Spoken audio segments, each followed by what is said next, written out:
Inilah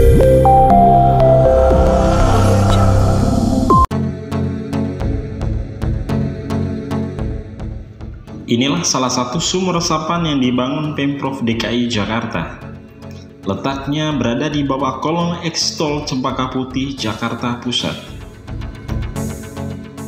Pembangunan sumur resapan merupakan upaya Pemprov DKI dalam memperbaiki sistem penanganan banjir di ibu kota.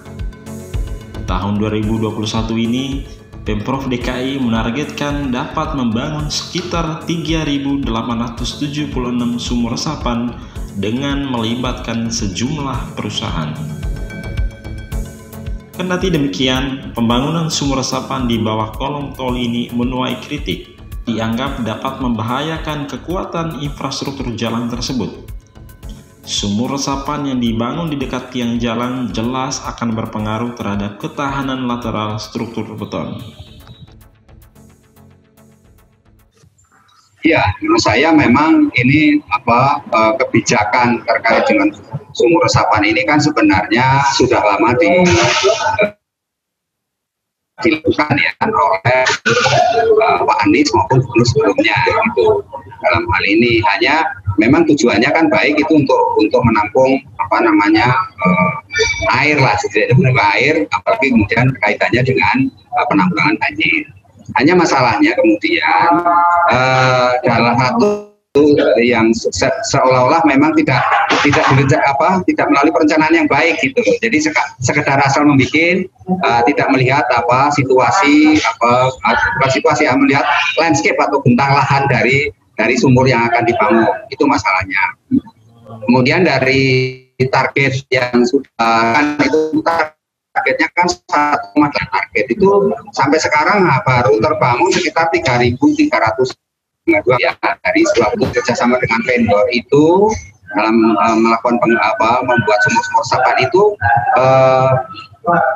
dilakukan secara efektif gitu loh. Jadi persoalannya kan seringkali apa yang dilakukan oleh Pemprov ini ketika disepakati dengan vendor itu berubah-ubah gitu loh Mas. Ini jadi masalah. Nah, yang empat menurut saya adalah bagaimana membangun sumur resapan itu sebenarnya di tempat yang strategis, misalnya di taman-taman itu ya, atau tanah-tanah milik Pemprov, tapi jangan di tol itu. Dan kalau di taman kan bisa dibikin lebih lebar gitu ya, lebih lebar, atau kalau tidak juga jangan di dekat sekolah ya. Kalau di dekat sekolah misalnya atau tempat-tempat fasilitas umum ya, tentu ini harus mempertimbangkan aspek keamanan.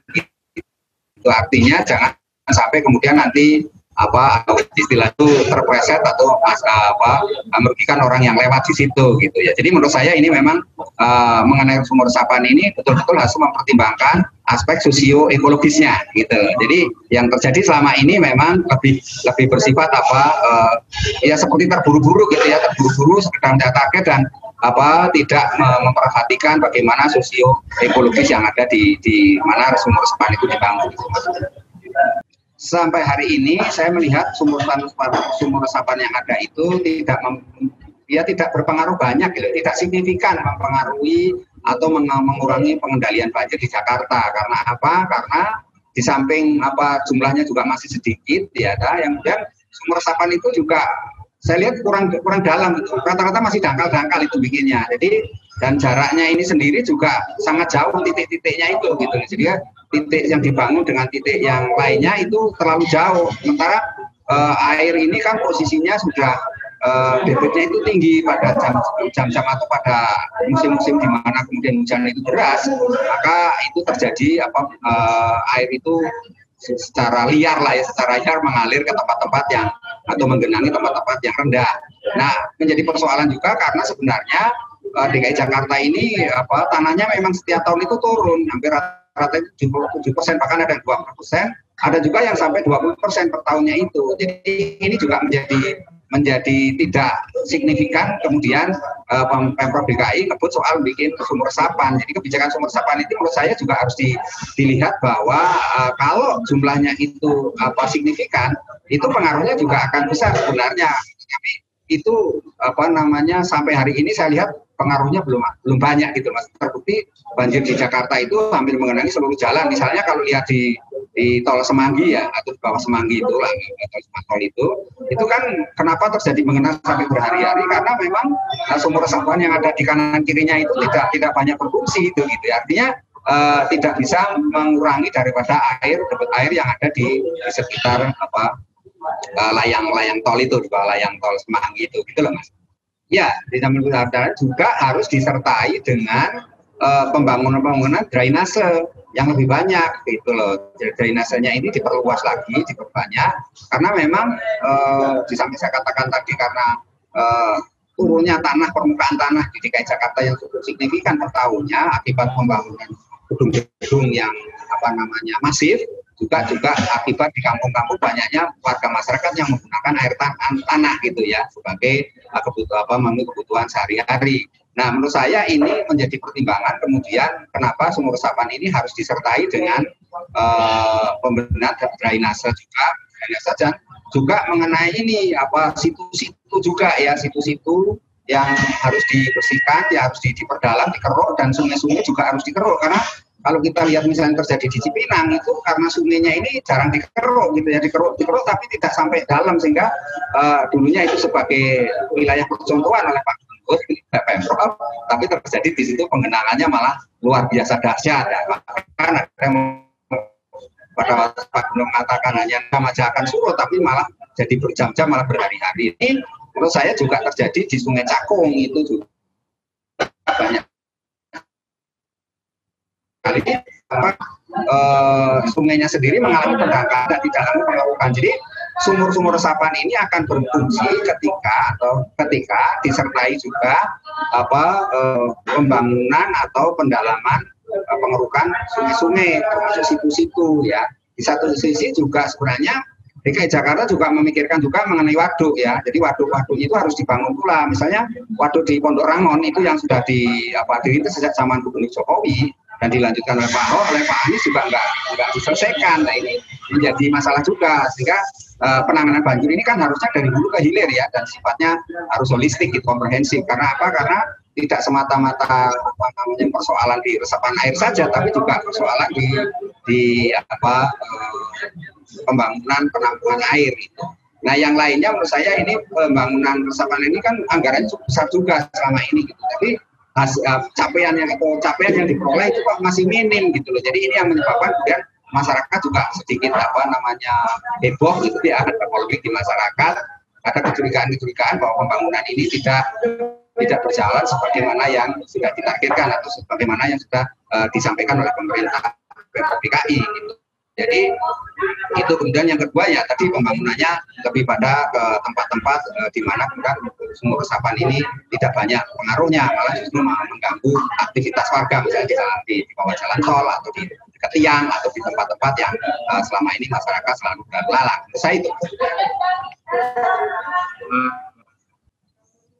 Ya, menurut saya solusi yang paling tepat itu di samping memperbanyak resapan, sumur-sumur resapan yang sudah dicanangkan itu harus dipercepat dan untuk seluruh wilayah DKI Jakarta, tapi juga harus DKI Jakarta ini berkolaborasi dengan negara tetangga atau dengan wilayah penyangga gitu ya. Jadi dalam ini tentu Depok dan Bogor karena yang atas kan gitu. Jadi ini yang harus dilakukan karena selama ini kolaborasi ini sangat lemah gitu, sehingga apa yang terjadi di samping perilaku masyarakat yang masih rajin membuang sampah di sungai gitu ya, di wilayah penyangga, menyebabkan kemudian ketika air itu datang bagaikan bah gitu ya, itu kemudian membawa sampah-sampah ke wilayah DKI Jakarta, dan inilah yang kemudian menyebabkan banjir itu sulit ditangani. Tetapi sebenarnya ada yang cara efektif, kemudian bagaimana masyarakat itu juga di dalam penanganan banjir itu dilibatkan gitu. Selama ini keterlibatan masyarakat dalam penanganan sumur resapan maupun membuat drainase maupun membersihkan got-got dan termasuk pembersihan sungai dan sebagainya itu juga berjalan lambat gitu ya. Artinya masyarakat kurang dilibatkan. Yang terakhir juga menurut saya kasus-kasus seperti sodetan pembebasan tanah untuk sodetan Kali Ciliwung itu yang di Kampung Melayu itu juga harus diselesaikan itu ya. Itu diselesaikan sebagai cara untuk mengurangi debit air yang ada di Sungai Ciliwung sehingga bisa dialirkan ke banjir Kanal Timur. Nah, di satu sisi juga Pemprov DKI itu sudah nggak perlu berdebat lagi soal naturalisasi. Yang penting adalah masyarakat yang ada tinggal di bantaran sungai itu harus dibebaskan semua. Jadi kita patut mencontoh pada Gubernur Basuki Cahayapurnama yang sebenarnya di mana orang-orang atau masyarakat yang bermukim di sekitar namanya kampung lanjutan di negara dipindahkan dari lokasi. Nah, ini itu tinggal melanjutkan, kemudian wilayah yang selama ini sampai ke atas itu sampai di daerah Kemang.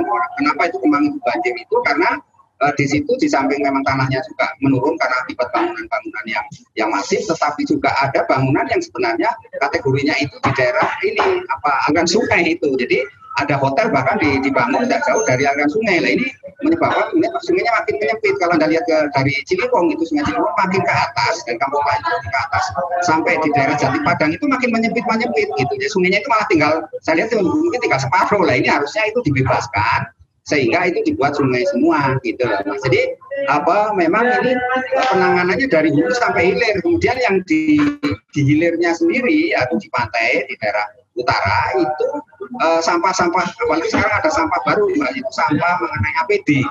Ya, sampah APD Cili juga menjadi pertimbangan karena di samping akibat banjir karena hujan juga di wilayah utara itu banjir karena rob itu juga harus ditangani gitu ya. Selama ini banjir rob itu akibat kita membuat penangkal sungai, penangkal air ya, penahan air itu tanggul itu tidak berjalan optimal sehingga akhirnya air itu kadang-kadang masih mengenangi wilayah-wilayah di utara Jakarta. Jadi sekarang ini dengan adanya Perpres nomor 60 ya tentang tata ruang Jabodetabek Unjur, ya, artinya tidak hanya Jakarta, Bekasi, Depok dan ini, tapi sudah sampai Puncak dan Cianjur. Artinya Pemprov DKI sudah harus memikirkan bagaimana wilayah Puncak dan Cianjur itu bagian yang harus juga digarap ya dalam ini untuk menanggulangi banjir dalam jangka panjang. Dan yang kedua yang menurut saya ini Pemprov DKI tidak lagi perlu berdebat dengan istilah-istilah politik gitu ya, dipolitisasi soal ada koordinasi antara wilayah penyangga dan koordinasi dengan pemerintah pusat yang kadang-kadang sering bukan berkolaborasi tapi malah berkompetisi ya, itu menurut saya juga diselesaikan juga. Jadi baik itu memang harus 3 wilayah ini itu harus dilakukan secara bersamaan, Mas. Dan itu pemerintah pusat perannya harus maksimal. Jangan pemerintah pusat itu menekan semuanya pada pemerintah daerah seolah melempar handuk kepada pemerintah daerah. Iya, kalau dilihat secara keseluruhan ya paling tidak 3 tahun kepemimpinan Pak Gubernur ini sebenarnya juga ini menjadi pertanyaan yang sulit dijawab. Artinya memang bisa dikatakan tidak serius gitu loh. Karena apa? Karena apa yang dilakukan itu sekedar rutinitas saja, tapi tidak ada sesuatu yang sifatnya besar. Harusnya misalnya harus melakukan pengerukan sungai, pendalaman sungai sangat besar. Kemudian tadi saya katakan pembebasan pemukiman di wilayah pasir sungai. Kemudian sungai-sungai Ciliwung ini harus diperdalam dan diperluas sampai ke atas ya, artinya ke wilayah penyangga. Dan ini juga koordinasi dengan wilayah penyangga ini menjadi masalah terus karena sampai selama ini memang baik kesulitannya kalau Pemprov DKI itu memang ketika berkoordinasi dengan wilayah Jawa Barat itu tatarannya pada tataran gubernur, sementara gubernur ini kalau di Jawa Barat kan di situ ada kabupaten dan wali kota yang punya kewenangan sendiri-sendiri. Nah ini menurut saya memang DKI Jakarta berbeda ya. Kalau di Jakarta kan semua tergantung Pak Anies atau Pak Gubernur gitu ya. Tapi kalau di wilayah penyangga ini tergantung ketika bicara dengan gubernurnya belum tentu karena wali kota dan bupati kadang-kadang mempunyai kebijakan sendiri lah. Ini menurut saya memang Pemprov DKI harus mengajak kerjasama secara kontinu bersinambungan dan saya juga heran ini karena apa? Karena banjir yang tahun lalu itu sudah tinggi sekali ya, sudah mengenangi beberapa titik yang dulunya tidak banjir, tapi yang sekarang malah lebih besar lagi, lebih luas lagi gitu loh. Jadi sampai lama malah bertahan lama. Nah ini kan menjadi catatan tersendiri di mana kemudian banyak mobil yang harus menjadi korban lah istilahnya sampai terbawa air gitu ya, tergelincir kemana-mana. Nah ini menjadi potret di mana kemudian kita lihat memang penanganan banjir di DKI Jakarta terkesan tidak serius gitu. Ya, saya ya di samping harus berkoordinasi dengan pemerintah pusat dan saya juga meminta kepada pemerintah pusat untuk betul-betul memberikan satu bantuan, tidak hanya bantuan kebijakan tapi juga bantuan teknis gitu loh. Jadi misalnya terkait dengan normalisasi sungai itu kan ada di tangan Kementerian PUPR, dan selama ini selalu saling menyalahkan antara Pemprov DKI dengan pusat, Kementerian PUPR ya, dan saling ejek-mengejek, kalau membuli juga saling ngolok. Ini sebenarnya tidak baik, artinya itu tidak perlu dilakukan sepanjang sebenarnya ini koordinasinya baik. Nah, pemerintah pusat juga harus mempertemukan, karena yang punya kewenangan adalah pemerintah pusat, yaitu kepala daerah yang ada di wilayah penyangga, sebagaimana di dalam Perpres 60 itu, di mana disebut Jabodetabek Tunjur. Jabodetabek Tunjur ini satu kesatuan gitu loh. Jadi ini harus dilihat terintegrasi, dan di mana kemudian kepala daerah yang menguasai wilayah itu harus secara serius bersungguh-sungguh melakukan pembenahan dalam penanganan banjir. Itu yang penting. Yang kedua ya menurut saya bagaimana masyarakat itu berpartisipasi dalam hal penanggulangan banjir. Tidak saja persoalan pembuangan sampah, tapi juga bagaimana masyarakat itu ikut mendukung dengan tidak mendirikan bangunan-bangunan di bantaran sungai gitu, atau di tempat-tempat yang memang berpotensi banjir. Jadi ini juga menjadi masalah kan. Dan yang ketiga menurut saya memang Pemprov DKI harus sudah jauh-jauh hari memberikan warning, atau telah bisa memprediksi setidaknya titik-titik mana yang akan banjir di tahun ini misalnya, gitu sudah bisa diperkirakan kan sebenarnya dengan melakukan kajian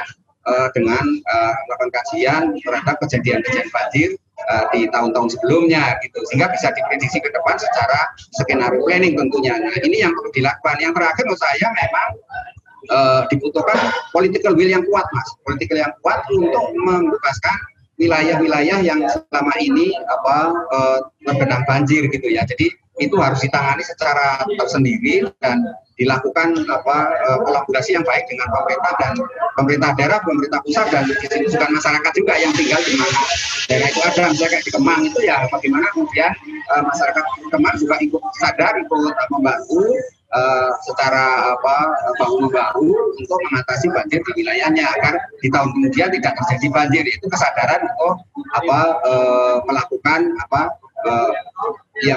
pindah tempat gitulah, pindah tempat di mana untuk tanah-tanah yang selama ini didiami itu ada daerah banjir, itu harus juga melakukan renovasi ataupun apa.